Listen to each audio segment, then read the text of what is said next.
سورہ آل عمران تیسرا پارہ ہے، آیت نمبر 8۔ سورہ آل عمران تیسرا پارہ، آیت نمبر 8۔ اعوذ باللہ من الشیطان الرجیم، بسم اللہ الرحمن الرحیم۔ ربنا لا تزغ قلوبنا بعد إذ هديتنا وهب لنا من لدنك رحمة إنك أنت الوهاب۔ ربنا إنك جامع الناس ليوم لا ريب فيه إن الله لا يخلف الميعاد۔ صدق اللہ العظیم۔ ربنا، اے ہمارے پروردگار، اے ہمارے رب، لا تزغ قلوبنا، نہ پھیر ہمارے دلوں کو یا ہمارے دلوں کے اندر کجی نہ ڈال۔ یہ پچھلی آیت میں گزرا تھا نا، ان الذین فاما الذین فی قلوبہم زیغ، جن کے دلوں میں کجی ہے۔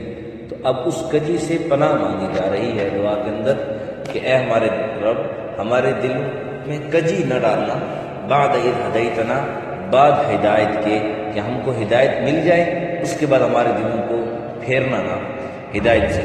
وہب لنا من لدنک رحمہ، اور عنایت فرما ہم کو اپنی طرف سے رحمت عنایت فرما، انک انت الوہاب، بے شک تو ہی سب کچھ دینے والا ہے۔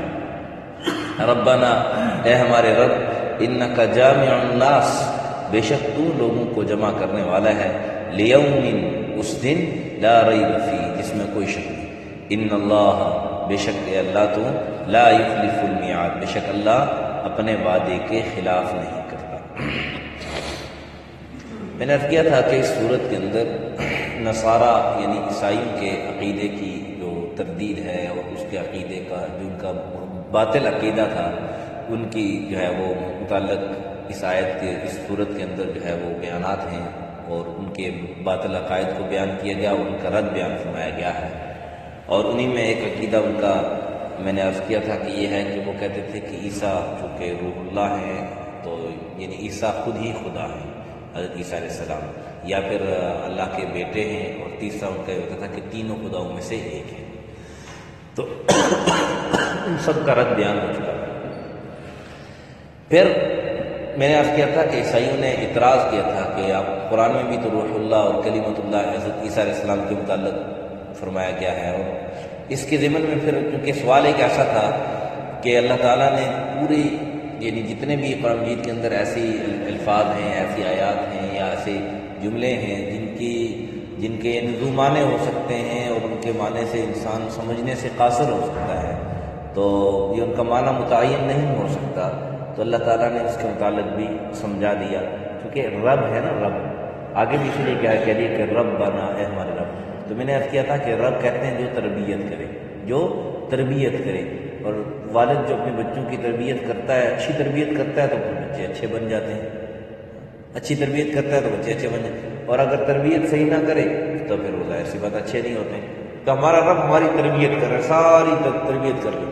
ہاں یہ الگ بات ہے کہ تربیت کے باوجود بچہ نہ مانے، تربیت کے باوجود مثال کلاس میں استاد اسکول میں سب کو پڑھا رہا ہے، پوری کلاس میں سب کو پڑھا رہا ہے، بعض بچے فرسٹ آ رہے ہیں، 100% نمبر لے رہے ہیں، اور بعض فیل ہو رہے ہیں، 0 نمبر لے رہے ہیں۔ تو اب استاد نے جو 100% نمبر لے رہے ہیں اس کو پاس بٹھا کے سامنے بٹھا کے نہیں پڑھایا، سب پوری کلاس میں سب کو پڑھایا ہے، لیکن اس سے فائدہ جس نے لیا اور صحیح طریقے سے سنا، توجہ سے سنا، تو فائدہ ہو گیا، جس نے استاد کی مان کے چلا تو فائدہ ہو گیا۔ تو تربیت تو اللہ سب کی فرماتے ہیں۔ تو یہ میں اس لیے عرض کر رہا ہوں کہ کسی کے ذہن میں یہ سوال نہ ہو کہ جی جو لوگ برے ہیں تو گویا ان کی تربیت ٹھیک نہیں ہوئی، اللہ تعالیٰ نعوذ باللہ پھر اللہ تعالیٰ کے بارے میں نقص جو ہے نا وہ بیان کرنے، کمی بیان کرنے والی بات ہے۔ تو تربیت اللہ تعالیٰ نے سب کی ہے، لیکن چونکہ عمل کے اندر اختیار دیا ہے، اسی کا تو امتحان ہے، اسی کا تو امتحان ہے۔ تو اس سے اللہ کی مان کر جو نہیں چلتے تو پھر ان کو اس تربیت سے فائدہ نہیں ہوتا ہے۔ تو میں عرض کر رہا تھا کہ اللہ رب ہماری تربیت فرماتے ہیں، اور پوری پھر عیسائیوں نے 2 کلمے بتلائے، چند سوالات کیے، تو اللہ تعالیٰ نے پورے مکمل جو ہے نا وہ پورا جواب دے دیا، ایسا کامل جامع معنی جواب دے دیا کہ جو ہر ایک کے لیے سمجھنا آسان ہے کہ آیات دو قسم کی ہیں، ایک محکمات ہیں جن کا مطلب معنی واضح ہے، بالکل واضح، اس کے اندر کوئی دو رائے نہیں ہو سکتی، دوسری وہ کسی قسم کی آیات ہیں کہ جن کے ذو معنی ہو سکتے ہیں۔ تو کیا جو ذو معنی والی ہیں ان کو ہم پرکھیں گے کہ اس کا ہم معنی کیا معنی کریں، ان کو پرکھنے کے لیے بنیاد وہی آیات ہیں جو واضح ہیں، وہی آیات ہیں۔ تو اس میں پھر دو باتیں ہوئی تھیں، ایک راسخون فی العلم کے متعلق بات ہوئی تھی کہ جو راسخ فی العلم ہے وہ بھی یہ کہتے ہیں کہ جو ہماری سمجھ میں جو اللہ نے بیان فرما دیا بس وہی ہے، باقی اس کے علاوہ جو حق کیا ہے، جو اس کا صحیح معنی کیا ہے وہ اللہ جانتا ہے۔ یقولون آمنا، ہم تو صرف اس پر ایمان لاتے ہیں کہ یہ اللہ کی طرف سے ہے اور واقعی حق ہے، کوئی اس کے اندر کمی پیشی، کوئی شک کی کوئی گنجائش نہیں ہے۔ کہا کل من عند ربنا، یہ سب ہمارے طرف رب کی طرف سے، ہم سب پر ایمان لاتے ہیں۔ تو آج کی سبق میں ان کی دعا کا تذکرہ ہے کہ ایک آدمی علم کے اندر مضبوط بھی ہو اور پکا اللہ تعالیٰ نے ان کو صحیح مضبوط علم عطا فرمایا ہو، وافر مقدار میں علم عطا فرمایا ہو، اس کے باوجود وہ عاجزی اختیار کرے۔ دنیاوی الفاظ ہے، کیونکہ یہ بات ہمیں سمجھ میں ذرا، چونکہ عام میں معاشرے میں یہ چیز نہیں ہے، اتنی زیادہ عام نہیں ہے تو چیز سمجھ میں نہیں آتی۔ دنیاوی اعتبار سے سمجھیں کہ ایک آدمی ہے، اس کو اللہ تعالیٰ نے ہر چیز عطا فرمائی، ہر چیز وافر مقدار میں اس کو موجود ہے، کسی چیز کی اس کو کمی نہیں ہے، لیکن اس کے باوجود وہ نماز پڑھ کے اللہ سے کہتا ہے یا اللہ میں تیرا محتاج ہوں، یا اللہ میں تیرا۔ تو یہ راسخون فی العلم ایسے ہیں کہ اللہ تعالیٰ نے علم کے اندر ان کو کمال درجہ عطا فرمایا، اس کے باوجود اللہ سے کہہ رہے ہیں یا اللہ ہمارے دلوں پر عاجزی بتلا رہے ہیں، اور اس پر اللہ تعالیٰ سے استقامت مانگ رہے ہیں کہ اللہ تو نے ہمیں جو ہدایت دی ہے، یہ ہدایت بہت بڑی نعمت ہے، اللہ کی طرف سے بہت بڑی نعمت ہے، اس نعمت پر ہمیں مستقیم قائم فرما، قائم دائم فرما۔ اس لیے دوسری جگہ لگتا ہے ان الذین قالوا ربنا اللہ ثم استقاموا، اور حدیث میں بھی آتا ہے احب الاعمال الی اللہ ادومها وان قل، اللہ تعالیٰ کو دائمی اعمال پسند ہیں اگرچہ تھوڑے ہوں۔ اور اللہ تعالیٰ نے جو قرآن کی آیت میں نے کی فرماتے ہیں اللہ تعالیٰ کہ جو لوگ جنہوں نے ایمان لے آئے اور پھر یہ کہا کہ ہمارا رب اللہ ہے، ہمارا رب اللہ کو اپنا رب مان لیا، ثم استقام، پھر اس پر کیا کر لی؟ استقامت اختیار کر لی، اس پر قائم ہو گئے، تو پھر ان کے لیے اللہ تعالیٰ نے فرمایا تنزل علیہم الملائکہ الا تخافوا ولا تحزنوا وابشروا بالجنة التي كنتم توعدون نحن اولیاؤکم فی الحیاة الدنیا وفی الآخرہ ولکم فیہا ما تشتہی انفسکم ولکم فیہا، ایک بڑی نعمتوں کا بیان اللہ تعالیٰ نے، صرف کس بات پر؟ ایمان، اللہ کو اپنا رب مان لیا اور اس پر استقامت کیا۔ اور آسان لفظوں میں سمجھا، ہمیں پتہ چل گیا کہ نماز فرض ہے، چھوڑنے کا کوئی آپشن نہیں ہے، اب چاہے جو کچھ مرضی ہو نماز نہیں چھوڑ، اس پر پکی استقامت اختیار کرنا، اور ایسے مشکل حالات نہیں آئیں گے کہ آپ کہیں کہ اب تو میں نماز پڑھ ہی نہیں سکتا، بظاہر کوئی صورت نہیں نظر آ رہی نماز پڑھنے کی، اللہ سے کرو، اللہ سے مانگو یا اللہ میں نے تو نماز پڑھ لی۔ دیکھو اللہ کیسے راستے کھولتے، میں نے مثال دی تھی نا حضرت یوسف علیہ السلام کی، بند دروازے تھے، جو اللہ یوسف علیہ السلام کے لیے دروازے کھول سکتا ہے ہمارے لیے دروازے نہیں کھول سکتا، ہمارے لیے مشکلات میں آسانی نہیں کر سکتا، اس لیے اللہ تعالیٰ سے استقامت ضرور مانگا کرو اپنی دعا کے اندر۔ اور میں نے عرض کیا تھا کہ قرآن کی جو دعائیں ہیں نا، قرآن کی جو دعائیں بہترین دعائیں، بہترین، اور کوشش کرو کہ قرآن کی دعائیں نا، بلکہ جتنے ساتھی مستقل جو درس پہ بیٹھنے والے ہیں اللہ ہم سب کو توفیق دے مستقل، کوشش کیا کریں چھٹی نہیں ہوگی تو پھر آپ کو سبق ذرا صحیح سمجھ میں آئے گا، ورنہ اس کا مثال جو ہے نا وہ چین کسی ہوتی ہے، چین کے کڑے ایک دوسرے سے ملے ہوتے ہیں، پچھلے کڑے اگلے کڑے سے ملا ہوتا ہے، اور اگر درمیان سے کڑا ٹوٹ گیا تو پھر وہ چین برقرار نہیں رہتی، وہ ایک چین نہیں رہتی، پھر دو ہو جاتی ہے، درمیان سے ربط ختم ہو جاتا ہے۔ اور دینی علم کی مثال بھی، دین کا کوئی بھی علم ہے اس کی مثال بھی ایسی ہے، تو کوشش کریں کہ سبق میں کمی نہ ہو، سبق میں لاغا نہ ہو، تو پھر انشاءاللہ بات صحیح سمجھ میں آئے گی۔ تو میں عرض کر رہا تھا کہ کوشش کریں کہ جو دعائیں آ رہی ہیں نا ساتھ ساتھ ترجمے میں ساتھ ساتھ آ رہی ہیں، پہلے بھی ایک دو دعائیں گزر چکی ہیں اور اب بھی، تو یہ کوشش کیا کریں، تھوڑی یاد کرنا آسان ہے، اکٹھی اگر ہم ساری کو لکھ کے دے دینا پھر ذرا مشکل ہوگی، تو ساتھ ساتھ تھوڑی تھوڑی یاد کرنا آسان ہے۔ پھر کون سا روز دعائیں آتی ہیں، روز دعائیں آتی ہیں، تھوڑی آج یاد کر لی، تھوڑی کل یاد کر لی، تھوڑی بعد یاد کر لی، تھوڑی بعد یاد کر لی، لیکن اتنا تو ہو کہ ہمیں قرآنی دعائیں تو ساری یاد ہونی چاہیے مطلب کے ساتھ. اور پھر جو بات مطلب کے ساتھ جو اللہ سے دعا مانگی جائے. ہر ایک کا ہم پڑھ رہے ہیں، عربی میں دعا پڑھ رہے ہیں، مطلب پتہ نہیں ہے، بس اس شوق کے ساتھ کہ واقعی قرآن کی دعا ہے، اللہ کے حبیب صلی اللہ علیہ وسلم نے مانگی ہے، قرآن نے جو دعا بیان کی ہے، قرآن میں اللہ تعالیٰ نے ہمارے فائدے سے خالی نہیں ہے، اس میں ہمارا نقصان نہیں ہو سکتا، فائدہ ہی فائدہ ہے. اور نبی اکرم صلی اللہ علیہ وسلم نے جو دعائیں مانگی ہیں، خیر کی دعائیں مانگی، اس میں ہمارا فائدہ ہی فائدہ، نقصان. تو ایک تو ہے کہ بغیر مطلب کے سمجھے ہم دعا مانگیں تو وہ بھی تو دعا قبول ہوتی ہے، اس کا بھی فائدہ ہو. ایک ہے سمجھ کر، ہمیں پتہ اللہ سے ہم کیا مانگیں، ہمیں پتہ اللہ سے ہم کیا مانگیں، تو پھر اس کا مزہ کچھ اور ہوتا ہے اور اس کی لذت کچھ اور، سکون کچھ اور ہوتا ہے. اس لیے یہ جو آج کے سبق میں دو دعائیں ہیں، سبق میں صرف 2 دعائیں، تو یہ تو کم سے کم ہم سب کو یاد ہو، اس کے الفاظ صحیح طریقے سے الفاظ کی ادائیگی اور اس کا ترجمہ. تو میں کر رہا تھا کہ اللہ سے اپنے راسخ فی العلم بھی اللہ سے اپنے لیے ہدایت مانگتے ہیں، ہدایت پر استقامت مانگتے ہیں کہ اللہ یہ جو کجی جس کے پیچھے مذمت بیان کی اللہ تعالیٰ نے، اس سے پناہ مانگتے ہیں کہ ہمارے دلوں کو نہ پھیر، ہمارے دلوں میں کجی پیدا نہ کرنا کہ ہم اس کے اندر کوئی فتنے ڈھونڈیں، فتنے میں مبتلا ہوں، بلکہ اللہ تعالیٰ اس سے ہماری حفاظت فرمانا. اور پھر کہا کہ وَهَبْ لَنَا مِن لَّدُنكَ رَحْمَةً، کیا کہ جو ہدایت تو نے ہمیں عطا فرمائی ہے نا، اور یہ جو علم تو علم ہی تو ہدایت کی ہے، علم ہی تو ہدایت، تو کہا کہ یہ جو علم عطا کیا تم نے اللہ تعالیٰ ہدایت کی صورت میں ہمیں، اس کے اندر ہمارے لیے رہنمائی ہے. ہدایت کہتے ہیں اسی کو، رہنمائی کو، راستے کو، سیدھے راستے کو. تو اس میں مزید اضافہ فرما وَهَبْ لَنَا مِن لَّدُنكَ رَحْمَةً، ایک اس کا یہ معنی، اس نعمت میں، اس ہدایت میں، اس علم میں مزید اضافہ فرما. اور ایک وَهَبْ لَنَا مِن لَّدُنكَ رَحْمَةً کا مطلب یہ ہے کہ اللہ دیکھو ہم کمزور، اللہ نے ہمیں وَخُلِقَ الْإِنسَانُ ضَعِيفًا کمزور پیدا کیے، اور کبھی ہم آیات کے اندر معنی مطلوب مفہوم بیان کرنے کے اندر نہ چاہتے ہوئے ہم سے کبھی کوئی غلطی کوتاہی ہو جائے تو وَهَبْ لَنَا مِن لَّدُنكَ رَحْمَةً، اللہ اپنی رحمت میں ہمیں جگہ عطا فرما دے، اپنی رحمت کی چادر میں ہمیں لپیٹ دینا، کیونکہ کمزور ہے. دیکھیں نا، ماں اب جس کے بچے ہیں اس کو پتا ہوگا کہ جو بچہ سب سے کمزور ہوتا ہے نا، والدین ذرا اس کا زیادہ خیال رکھتے ہیں، تو جو جتنا عاجز ہوگا اللہ کے سامنے عاجزی دکھائے گا، اللہ کے سامنے عاجزی دکھائے گا. دیکھو ہم اندر سے کیا ہے، میرے پاس کتنا علم ہے، میں کتنے پانی میں ہوں اللہ کو پتہ ہے، اللہ سے میں چھپا نہیں سکتا. مطلب میں نے کتنی نمازیں پڑھی ہیں، میرے پاس نیکیوں کا کتنا ذخیرہ ہے، میں کتنا کوئی نیک پاک صاف انسان ہوں یا کتنا ایک گندا انسان ہوں، یہ اللہ سے میں نہیں چھپا سکتا، کیونکہ اللہ کے سامنے تو سب کچھ کھلا پڑا ہے، واضح پڑا ہے. اللہ تو ہمارے دلوں کے بھید نہیں جانتے. تو اللہ تعالیٰ کو اللہ آپ سے تو کچھ نہیں چھپا، ہدایت بھی آپ نے عطا فرمائی ہے، لیکن اس ہدایت پر ہم عمل پیرا کتنی کوالٹی کے ہیں یہ اللہ کو پتہ ہے.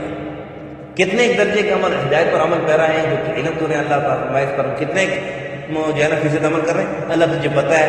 اپنی طرف سے اپنی رحمت کی چادر میں ہمیں چھپا ہے. وَهَبْ لَنَا مِن لَّدُنكَ رَحْمَةً کا ایک مطلب یہ بھی ہے کہ اللہ ہمیں اپنی رحمت کی چادر میں چھپا لے، اپنی رحمت ہمیں عنایت فرمائے. اور پھر کہا اِنَّكَ أَنتَ الْوَهَّابُ، یہ جو اللہ تو نے ہمیں علم دیا ہے نا، اللہ یہ بھی تو نہیں دیا ہوا ہے، ہمارا اس میں کوئی کمال نہیں. اس کا مطلب ہے اِنَّكَ أَنتَ الْوَهَّابُ کا مطلب کیا، اللہ جو تو نے توفیق دی ہے نا، یہ جو تو نے تھوڑا سا علم دیا ہے، یا یوں سمجھے اللہ جو تھوڑے سے ہم نماز پڑھ لیتے ہیں، اللہ تیرا نام لے لیتے ہیں، قرآن پڑھ لیتے ہیں، قرآن کے درس میں بیٹھ جاتے ہیں، تیرا ذکر کر لیتے ہیں، تیرے حبیب صلی اللہ علیہ وسلم پر درود شریف پڑھ لیتے ہیں، تو یہ اللہ یہ سب تو نہیں دیا، یہ سب ہمارا اس میں کوئی، یہ کون دعا کر رہے ہیں، کس کی دعا ہے، جو راسخ فی العلم ہے. بظاہر ایک بات سمجھانے کے لیے ایک بات ہے کہ اگر وہ کچھ تھوڑے سے اس میں اپنے آپ کو بڑا سمجھے تو کچھ بنتے ہیں وہ کہ اللہ نے ان کو علم دیا ہوا کچھ ہے، ان کے پاس ہے. تو یہ جو جن کے پاس کچھ ہے وہ اتنی عاجزی اللہ کے سامنے دکھا رہے ہیں، تو ہم اور آپ کے لیے کتنی عاجزی کی ضرورت ہے، ہم اور آپ کو اپنے اندر کتنی عاجزی پیدا کرنے کی ضرورت ہے، کتنی عاجزی کی ضرورت. بس اللہ کہا اِنَّكَ أَنتَ الْوَهَّابُ، اے اللہ سارا کچھ تو ہی دینے والا ہے، سارا کچھ تو ہی دینے والا ہے.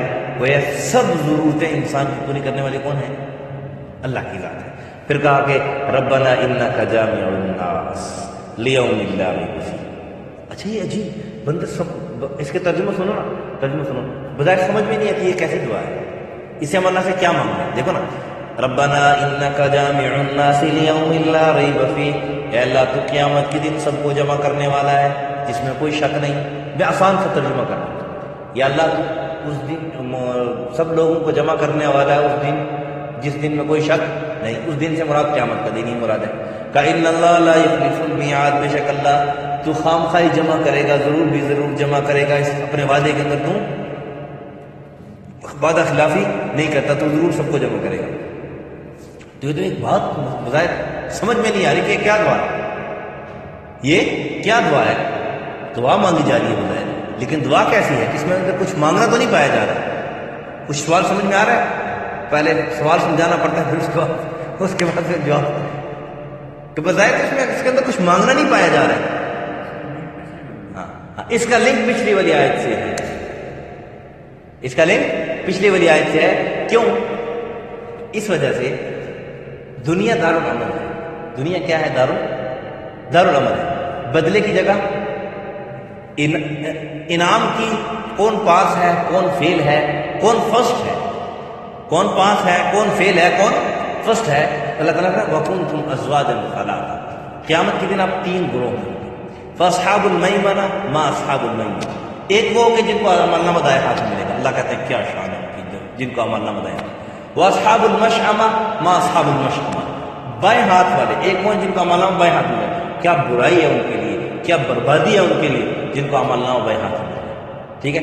اور تیسرا گروہ، یہ جو پہلا والا ہے یہ پاس ہے، دوسرا فیل ہے، تیسرا فرسٹ. والسابقون السابقون اولئک المقربون. نیکیوں کے اندر سبقت کرنے والے، دوڑے لگانے والے ایک دوسرے کے اندر. جیسے ہم دنیا کے اندر ایک دوسرے سے آگے دوڑے لگانے کی کوشش کرتے ہیں نا، اس کی 10 کنال زمین ہے تو میری 20 کنال ہوگی. اس نے 10 کنال پہ گھر بنایا تو میں 100 کنال پہ گھر بناؤں گا. اس نے اتنی زمین خریدی ہے، اتنی گاڑی خریدی ہے، میں اتنی گاڑی خریدوں گا.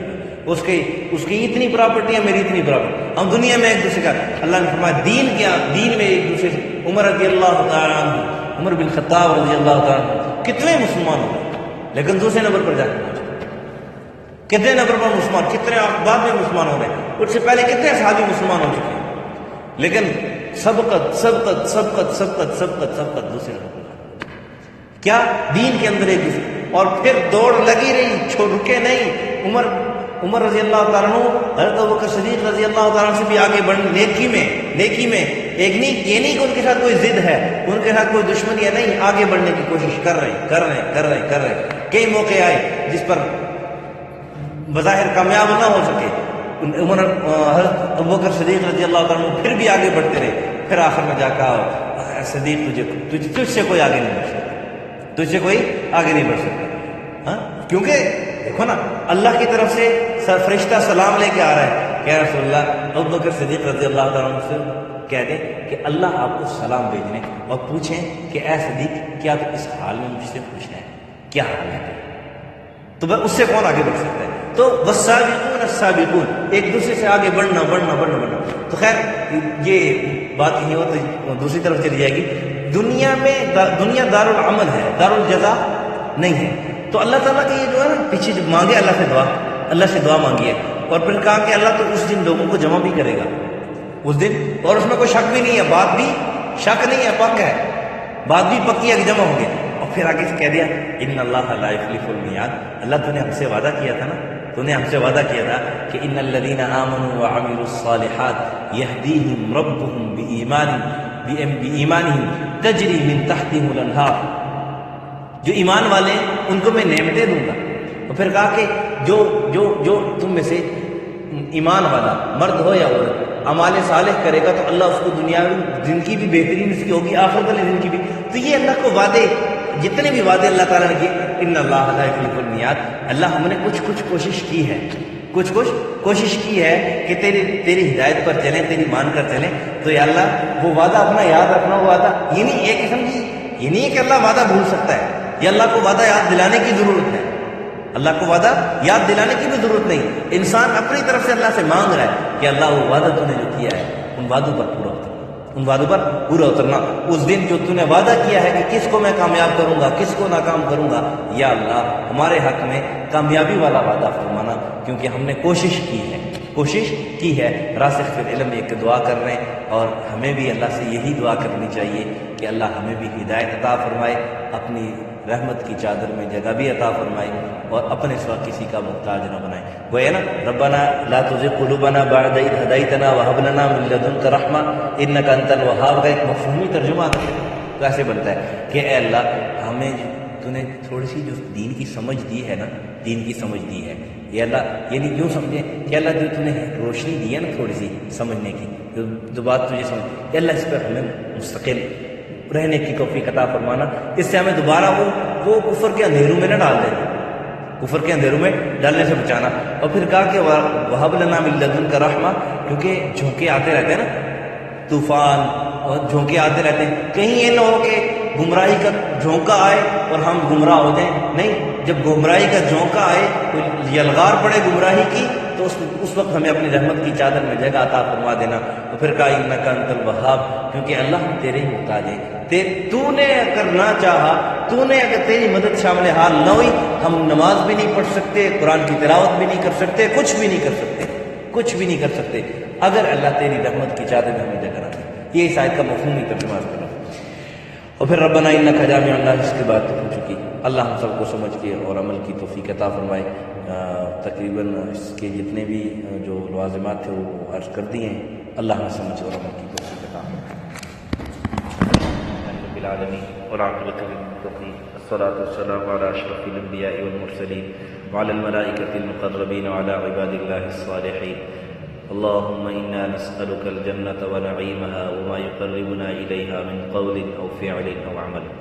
ربنا لا تزغ قلوبنا بعد إذ هديتنا وهب لنا من لدنك رحمة إنك أنت الوهاب.